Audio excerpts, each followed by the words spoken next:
Guy-Dominique Kennel, bonjour. Bonjour. Alors le vaisseau accueille ce mercredi son 1000e visiteur. Or c'est une initiative du département du Bas-Rhin. Alors beaucoup de fierté ou beaucoup de nostalgie aujourd'hui? Écoutez, c'est essentiellement une fierté que cet outil mis en place par le Conseil général du Bas-Rhin soit une réussite. Beaucoup en doutaient au départ. Je crois qu'aujourd'hui, nous n'aurions jamais rêvé faire le 1000e visiteur au bout de 5 ans, puisque le 1000e était envisagé au bout de 10 ans. Donc vous voyez, on a 5 ans d'avance. Alors Henri Goetschi, ancien président du Haut-Rhin, lui, et un des pères de l'écomusée, a dit que c'était un temps où les conseils généraux avaient le droit d'avoir des idées. Alors est-ce qu'aujourd'hui vous n'avez plus le droit ou plus les moyens d'avoir des idées? Écoutez, je crois que d'abord on a le droit d'avoir des idées et on continuera d'avoir des idées, je veux rassurer l'ensemble des Barinois.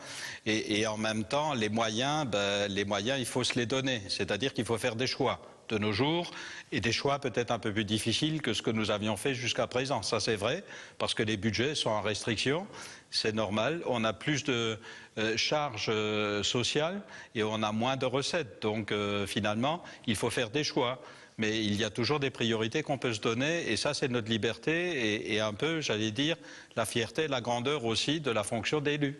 Alors justement, ces choix, sur quels critères vous faites? Vous aidez plutôt l'opéra et pas les télés, le rallye et pas les associations, le WiMax et pas la fibre? C'est quoi les critères de choix? Alors vous savez, les critères de choix sont assez simples. Pour l'instant, le Conseil général du Bas-Rhin est dans l'heureuse position de ne pas encore avoir fait des choix régressifs. C'est-à-dire que nous continuons d'aider très fortement la vie associative, nous continuons d'aider très fortement les communes, les communautés de communes, nous continuons d'aider les familles également, et notamment les familles les plus déshéritées. Donc vous voyez, on n'est pas à l'heure des choix dramatiques où on dit bon, on laisse complètement tomber. Quand vous dites l'opéra ou l'orchestre philharmonique, c'est vrai que nous avons légèrement de 0,46% diminuer les subventions au monde associatif, vous voyez, c'est pas dramatique, mais voilà, il y a des choix, mais les choix correspondent à nos priorités. Alors comment définir les priorités? C'est d'abord l'intérêt des Barinois. Donc les collègues conseillers généraux sont des élus de territoire, ils ressentent les besoins de leur territoire et c'est ces besoins qui définissent nos priorités. D'abord répondre aux besoins des Barinois.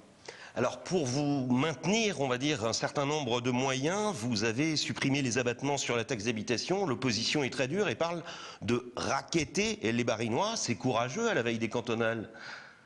Oui, écoutez, l'histoire de la taxe d'habitation, j'étais ici même il y a plus d'un an sur votre antenne, le 21 juin 2009, donc vous voyez que ça date, où j'assumais déjà la décision du Conseil général du Bas-Rhin. On avait le choix.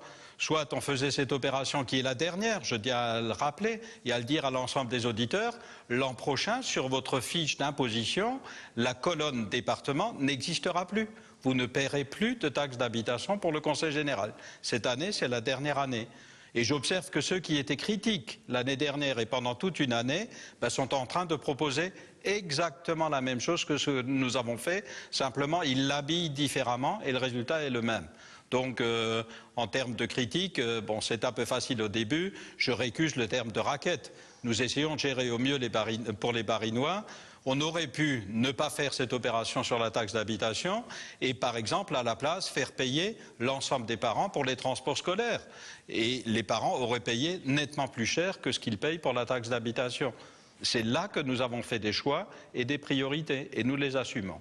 Alors on est quasiment déjà en période de campagne électorale pour les cantonales. À quoi vont encore servir ces élections, puisqu'au plus tard en 2014, il y aura une assemblée unique en Alsace comme ailleurs, qui regroupera régions et départements? Oui, j'observe que d'ici 2014, il y a quand même 2011, 2012, 2013 qui sont à gérer et nous ne sommes pas encore en 2014, nous ne sommes pas encore à la veille des conseillers territoriaux et je pense qu'il est tout à fait utile.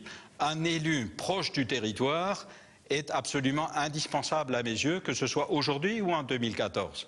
Et le conseiller territorial, pour moi, correspond à la volonté d'avoir des élus de terrain, des élus proches des gens et que les gens peuvent élire directement et que les gens peuvent interpeller directement. On fait son travail on est sanctionné positivement, on ne fait pas son travail, on est sanctionné négativement. Et il faut qu'il y ait cette proximité. Alors que dans certains endroits, on fasse des scrutins de liste, parce que c'est vrai que la parité n'est pas garantie avec un scrutin uninominal. Chacun le sait, mais enfin d'ici 2014, il y a encore énormément de choses qui peuvent changer. Pour l'instant, ma préoccupation, elle est plutôt de dire comment gérer le Conseil général en 2011, en 2012, en 2013, 2014, il y a encore le temps de voir.